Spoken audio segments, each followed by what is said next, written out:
To continue our theme of spooky videos for Spooky Month, we have MrBallen with Special Forces attacked by unidentified creature, the Kandahar Giant. Now, I've heard legend, rumor, etc. of this thing. It makes its way around the internet in copypasta form, as anything on the internet would. I don't know too much about this. I'm going to be labeling this as a copypasta, not to say discredit anybody, not to necessarily say that anyone's necessarily in the wrong, not to take, I am a civilian reacting to alleged military affairs, right? I don't have a way to confirm or deny that these exist, so therefore I am just kind of following in that this is a kind of copy pasta thing, and we'll go in with that. Let's get into it. After 3 years of intense military training, I had become a Navy SEAL, joined my first SEAL team, which was SEAL Team 2 in Virginia, and I had joined my platoon, my 25-man platoon. We had gone through all this additional training at the team to prepare for deployment. And here I was, 3 years to the day, almost exactly, from when I went to boot camp, getting ready to deploy as a Navy SEAL. Look at this absolute Chad. To Afghanistan. But none of that training would prepare me for how intense my first couple of weeks in Afghanistan would be. So the flight to Afghanistan is pretty routine until you enter Afghanistan airspace, when your pilots let you know, hey, you've entered Afghanistan airspace. They turn the lights to red in the inside of the plane, and they get ready to descend very rapidly into the base where we would be landing. We can't afford to be in the air for any longer than we have to be because there's a risk of getting shot. So there's a super steep descent. And then they tell I didn't even notice the Mandalorian skull on his plate carrier. That's actually super cool. I didn't notice that. Thanks for pointing that out. I mean, I would assume that, yeah, if you're entering a zone where potential conflict can occur, I would assume that you're going to want to be in the air for as little as possible. Stay away from the windows, right? So you're avoiding the windows in case you get shot at. And I remember thinking like, wow, like this is really it. We're here. We're in a war zone. Like we're nosediving into bases to avoid getting shot at. Like it was intense. And I'm in my 20s. Like, it was just kind of cool. Right. Then the ramp opened, the back of the plane opened. It's kind of the stuff you see in movies and games growing up, right? I mean, this is a scene right out of Call of Duty, I mean, as people would assume. And I could see that there's a definite cool factor here for a lot of people, and a lot of people would be super into it. And just kind of that feeling of, hey, I'm here. Opened, and we all got out, and we're inside of this very well fortified base. We're safe in here. And immediately I was struck by the just stunning beauty of the landscape. And I remember looking out at all these snow-covered mountains, and I remember thinking, like, how is this a war zone? This is one of the most beautiful places I've ever seen. I don't think I really... I do hear the geography of Afghanistan. Geography of Afghanistan. I don't know why that was so hard for me to say. I hear it's absolutely stunning. It's gorgeous. It's a damn shame that, world events. That's all I'm going to say on that. I really can't comment further. I'm trying to be as apolitical as possible. Appreciated just how foreign of a place Afghanistan is relative to where I come from. We get out to our site, and that night they wanted to go, they being the team that we were relieving, they wanted us to go on an operation. We were going to be up in the mountains. And I remember distinctly them talking about the cave systems that were in these mountains. And I remember thinking like how creepy that was, that we would be up on these mountains walking around. It's so isolated. It's so full. People in chat are mentioning the mountains are covered in mines from Russia. Was it Russian make, or was it would be Russia or Soviet era, actually, now that I think about it.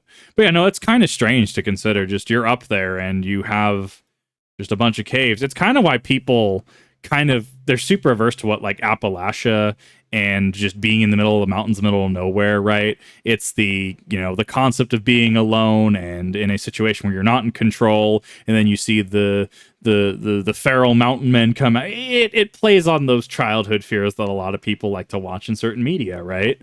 And not necessarily the fact that you're trespassing on land. We're just going to totally discount that for a moment. That's actually why I don't urban explore, is because while I have an interest in it, I don't want to trespass in places. I'm good. I'm good not doing that. I'm sure there's places you could do so ethically, right? But that's kind of my deterrent there, is I don't want to trespass in places. But I digress. Right into the weeds here. Yeah, so it is Soviet era caves. Like caves that have been there for a hot minute. You don't know what's in there.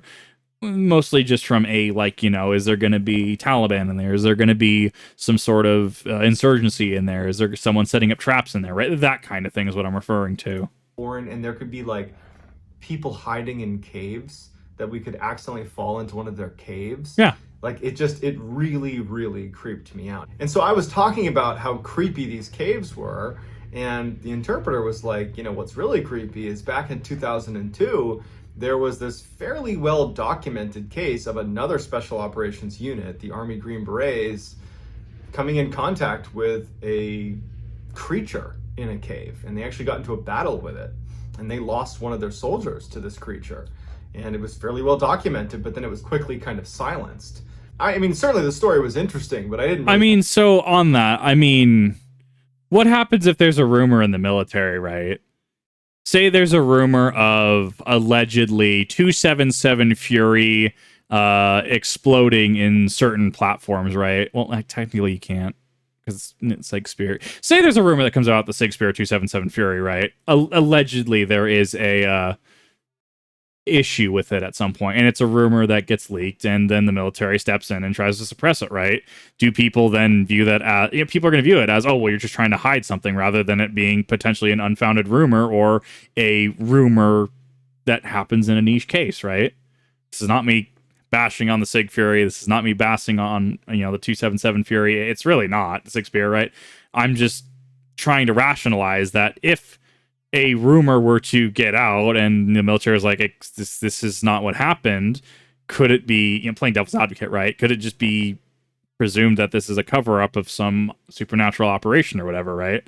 I'm very curious how that happens. They believe it. Maybe it was some animal, maybe it was some person, whatever it was, there was some explanation to it. It wasn't until now that I actually started exploring different strange occurrences and strange events, and I looked and found some testimony from one of the soldiers that came forward anonymously, who was a part of this operation where they came in contact with this creature in Kandahar. And what struck me about his testimony is it sounds authentic. So what I'm gonna do is I'm gonna tell that soldier's story. I saw that hard cut, and it actually flowed together really well. That was actually a super good cut.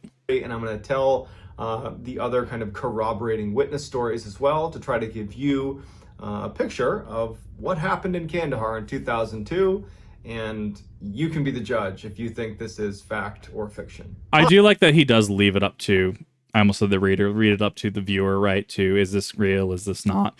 Rumors get squashed or spread like wildfire and causes problems. I could actually see that, yeah. But before we get into today's story, if you're a fan of the strange, dark, and mysterious delivered in story format, then you come to the right place, because that's what my channel is all about, and I upload 3 to 4 times a week. So if that interests you, I would encourage you to please gently ravage the like button and then subscribe to my channel and turn on all post notifications. Gently ravage the like button. Oh my god. That is a sentence. So you don't miss any of those 3 to 4 weekly uploads. All right, guys, let's get into the story. So you know what needs to happen now? We need to get like a foam like YouTube like button or like a Facebook like button, and just like throw it in the middle of a bunch of Marine. Which actually reminds me of the clip I saw of a bunch of Marines. The clip was like Marines discover fire, and it's just Marines being Marines. They light this fire and they just start like making monkey noises around it, and I'm like, God, if only I could actually join the military. No, I've heard I wouldn't do well in the military, and I have immense respect for the military. I relate to the Marines' sense of humor and how they do things. I am not a Marine and cannot claim to ever be one. In 2002, an Army infantry unit just vanished. They were on patrol in the Kandahar mountain range in Afghanistan, and they stopped using the radios. They stopped calling in. No one knew what was going on. They didn't call in a TIC, which stands for Troops in Contact. Basically, any military unit, if you're out on an operation and you start getting shot at, you radio in to your higher command, hey, troops in contact, or TIC, which signals to them, you need to get aircraft on standby, you need to get ready to send reinforcements, they need to be ready to support you. Right. But they only do that if you signal that you're in a TIC. Uh-huh. And it's A lot of people, if anything, will call it in too early. Mm-hmm. You know, units are known to call it in almost prematurely sometimes. Mm-hmm. And so the idea that a unit would vanish without calling in a tick or any sort of communication about any gunfight or any ambush. That's the joke, Raven. We need to tell the Marines to ravish the like button we throw at them gently. Just throw the foam finger at them. Instant viral TikTok. Or anything, it's a little bit strange. And so allegedly they disappear. The Army decides that in order to find them, because this is obviously a really big deal, they would get their most elite unit. So the Army Green Berets, that's their very elite special forces. They would... Because the Green Berets and the Rangers are different. Aren't the Rangers...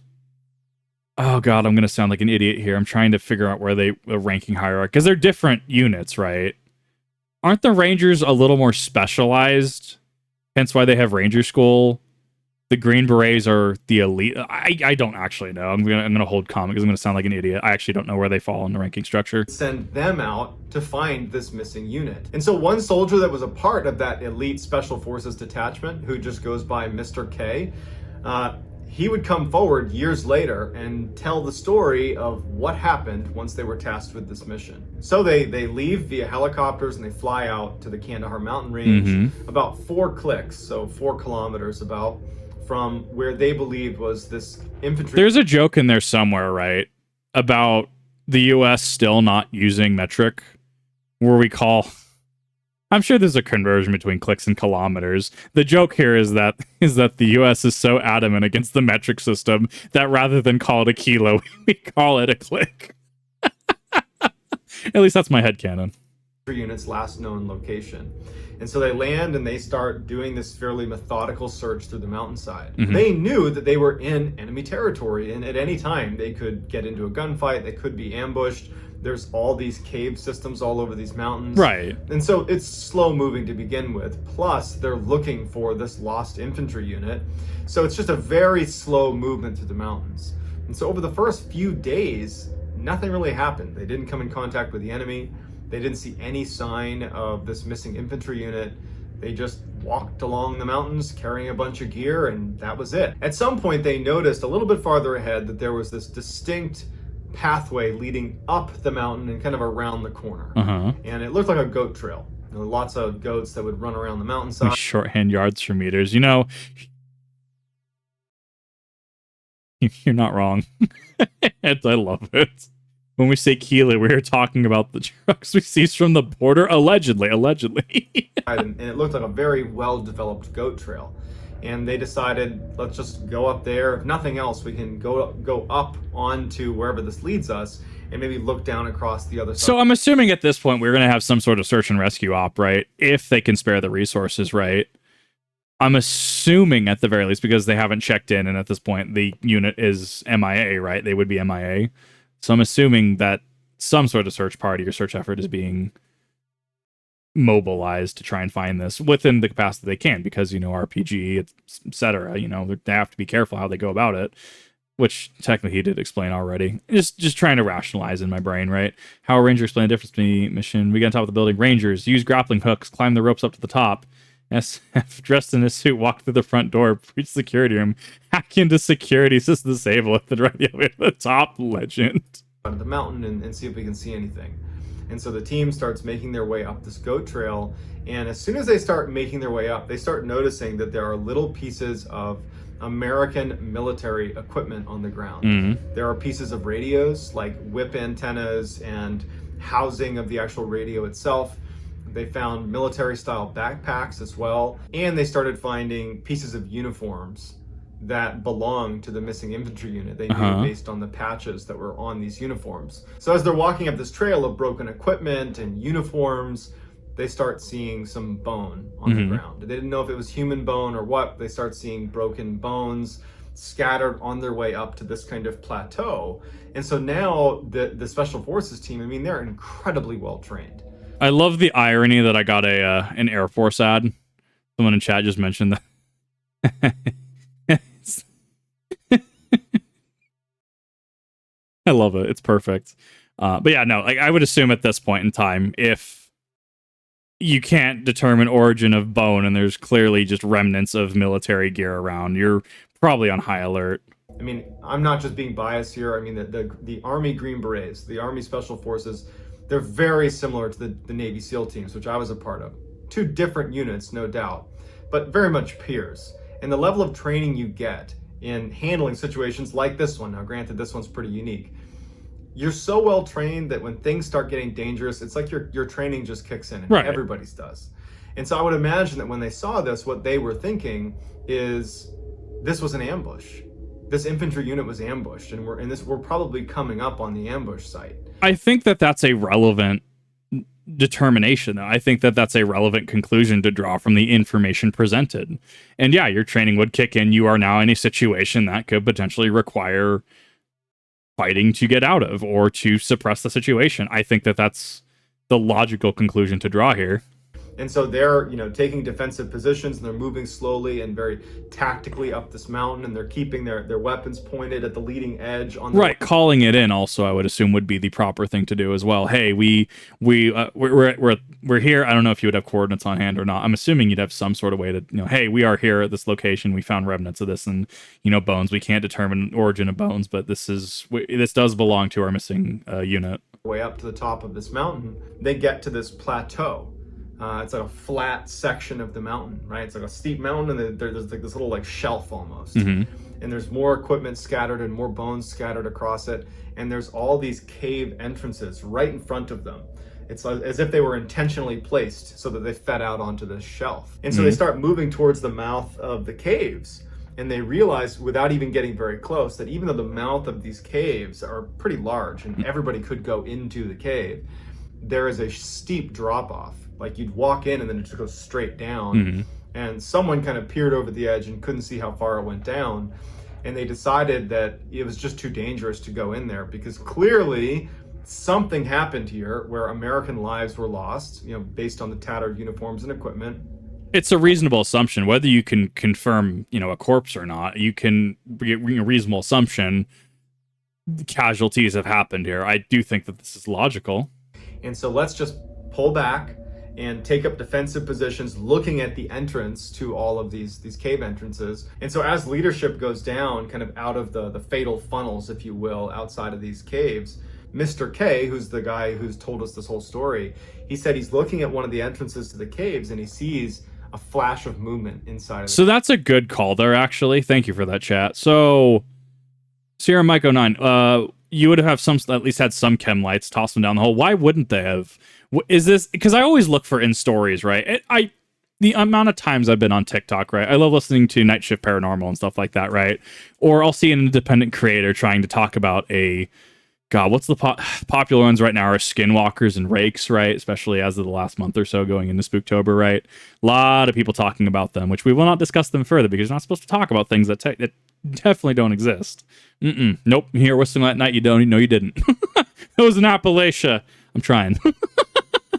But it's when you hear certain things. Okay, when does a story become reasonable? When does it become, oh, this makes sense? And where's that breaking point where this just becomes silly? Where's the point where that this is just a copypasta, creepypasta, etc., right? There's a lot of stories I've heard about, skinwalkers, a lot of stories that I've, come across about ghosts, demons, spirits, the things that we can't describe. And it's so fantastical that this is clearly just a creepypasta or a copypasta. There's no way. Some due to circumstances, you don't use chem lights, like if you're unsure about alerting anyone in the cave. That actually, okay, that makes a lot of sense then, because you could drop a chem light and alert, a unit of an enemy force down below if you're not sure where it goes down, how it goes. Okay, that could be reasonable assumption there then. Okay, that makes sense. But yeah, no, it's like these stories sound like Hollywood. No tactics, standard SOPs or anything. And that it very well could be. I mean, as we've heard in the beginning, it was a very popular story in the early 2000s. And my feelings on, we're going to declassify this information. What was it? There was the whole thing about aliens recently. And I'm kind of on Moist Critical's page. Just like, look, like, if they exist, cool. I'm all for it. I have yet to have anything substantial brought to my attention that I'm willing to say without beyond a shadow of a doubt that extraterrestrials in the situation and specifics they're describing actually do exist. But that's just me personally. I try to be rational, reasonable, grounded, and I'm willing to intake spooky content. I'm willing to intake content, that opposes, the reasonable rationality, but it has to be done in a way that's also reasonable and rational and provides evidence and citations. The cave, and he looks over at it. He doesn't have time to react to it or anything, and all of a sudden a spear comes flying out of the cave. This big, massive lance comes flying out, and it goes right through one of his teammates whose name was Dan. And so Dan's down, and so the whole team saw that. They didn't see who threw it, but they certainly saw the spear hit Dan. And so as they're shocked and it's in regards to the alien thing, please don't leave comments on that. It's one of those things that it's for me personally, I need to see substantial things in certain areas. Everyone's entitled to their belief. Everyone's entitled to what they need to. And if you believe, cool. If you don't believe, cool. I'm here to just be here. Let's put it that way. Just keeping their weapon up, wondering what's going to happen. Also, because technically it wasn't a session of Congress.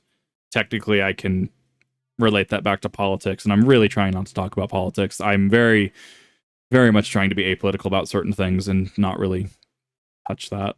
Outruns this, by Mr. K's Florida's account, proof, a yeah, 12 I can see to that. 15-foot tall man with a red beard and red hair down past his shoulders, comes charging out, howling like a war cry. He's got animal skins for clothes. He just looks super dirty, and he runs over to Dan to pull the spear out and probably use it again. Mm-hmm. And the rest of the team at this point is broken out of their shock of what they're seeing, and they start engaging this giant. And the giant didn't really have a chance to fight back, and in 30 seconds, the giant is down too. So Dan... Yeah,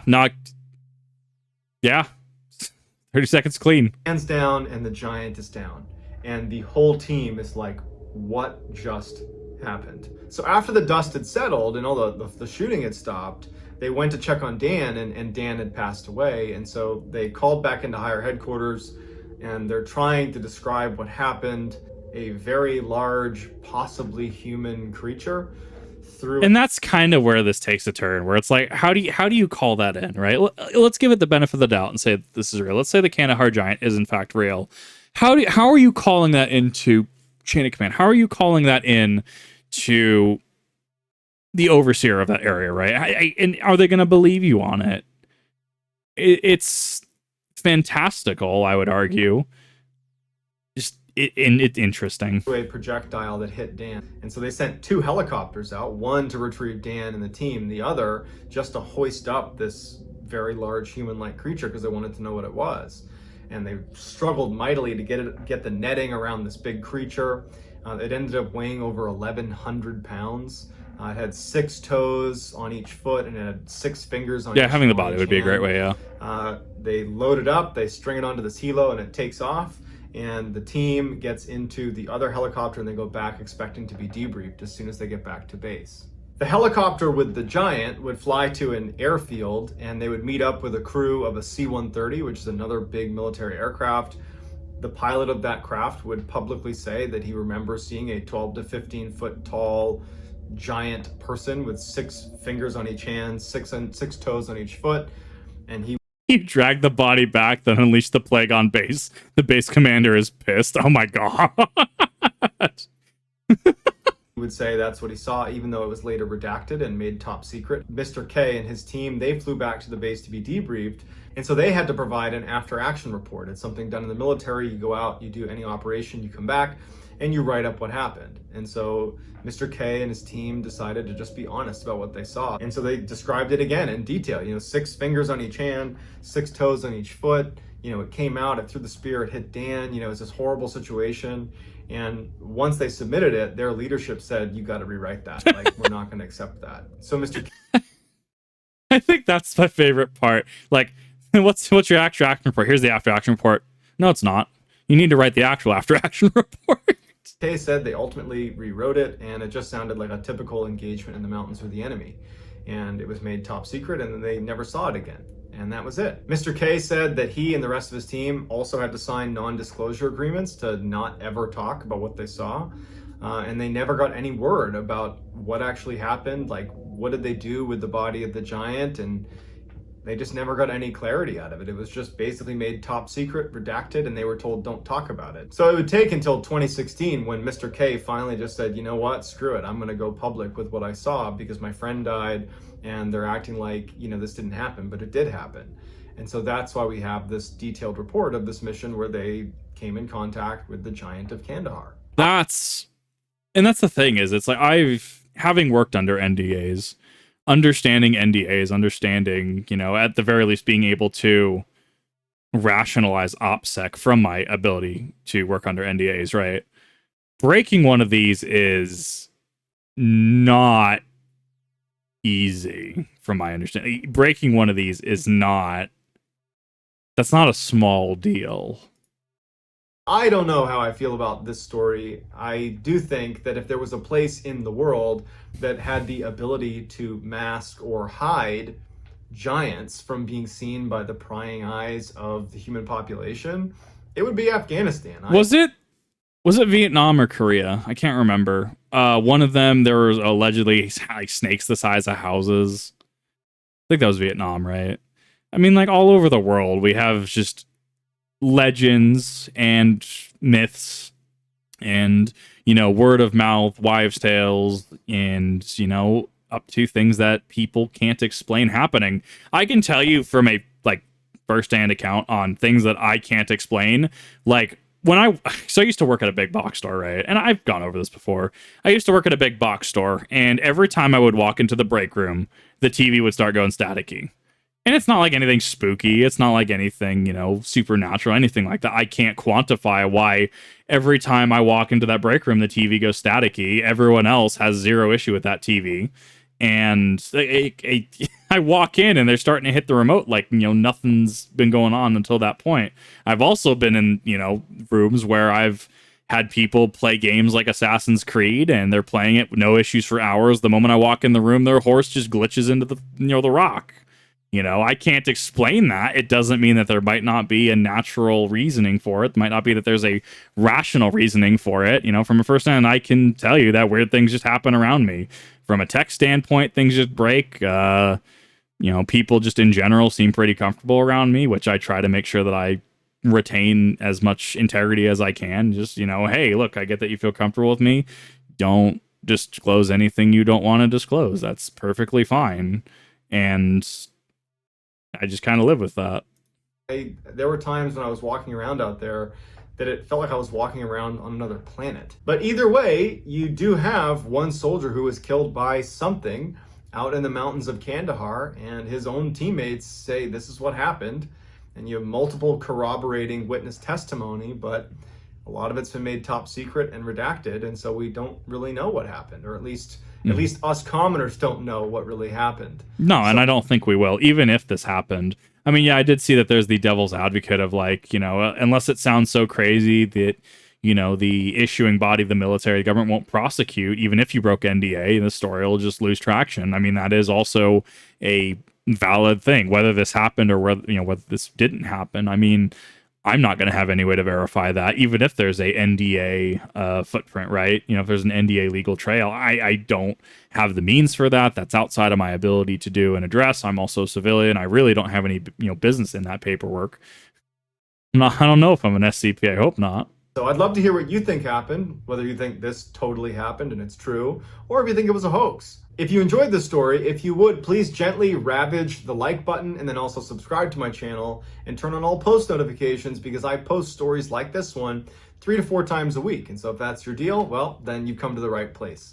That's going to do it, guys. If you want to get in touch with me, you can message me on Instagram. My handle is JohnBallen416. I'm also very active on TikTok where my handle is MrBallen, and you can reach me on there as well. That's going to do it, guys. Take care. I think it was a good story. I think that, you know, in regards to someone, if you want to hear legends, you know, just talk to a fisherman about their greatest catches, right?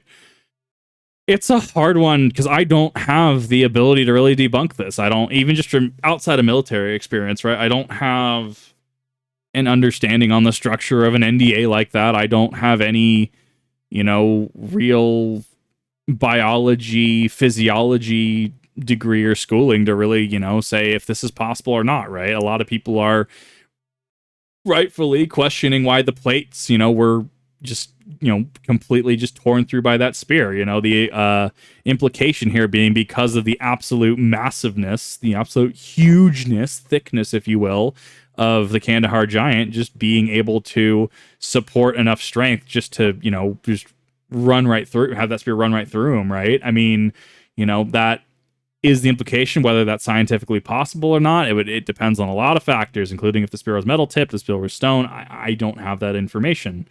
And I'll, at the very least, what's it eating, right? What would the Kandahar Giant eat? We have, deep sea gigantism because of certain factors. We notice why we don't have any land dwelling animals, mammals, right, that aren't the size of a blue whale, right? There's just certain things that happen on land that, impede growth to that size. There's also going to be, conversation and discussion around what about the giant skeletons found all around the world? And, it's not that I'm really opposed to it. I'm not opposed to contrary information. I'm not opposed to talking about subjects like the Fae, talking about subjects that in Appalachia that don't actually exist. Wink, wink, right? I'm not opposed to the discussions. It just needs to be had in a way that, makes sense. There's credibility to it. And at least from a military standpoint, if I were to talk to a Marine, I was to talk to a Navy officer, I was to talk to, someone in the Army that was over in Afghanistan, and they said, without a shadow of a doubt, I've seen some shit, this happened. At the very least, it adds to their credence that, look, I mean, clearly I'm more willing to believe you in that case. It's not like someone going on TikTok, which was, this was a very real case that happened. There was a unfortunate event that happened at University of Idaho, and somebody, used the power of tarot cards to definitively, quote unquote, solve the horrific incident, saying it was some completely unrelated person, right? Not saying that tarot doesn't have its benefits, not saying that it isn't a meditative exercise. I'm not saying that. I've known friends that have used tarot. It's not for that purpose, and at the very least is misguided and disingenuous. But alas, what are your thoughts on this? Do you think that the plates are kind of the debunking factor? Do you think that it's just impossible for a spear in any capacity to breach them?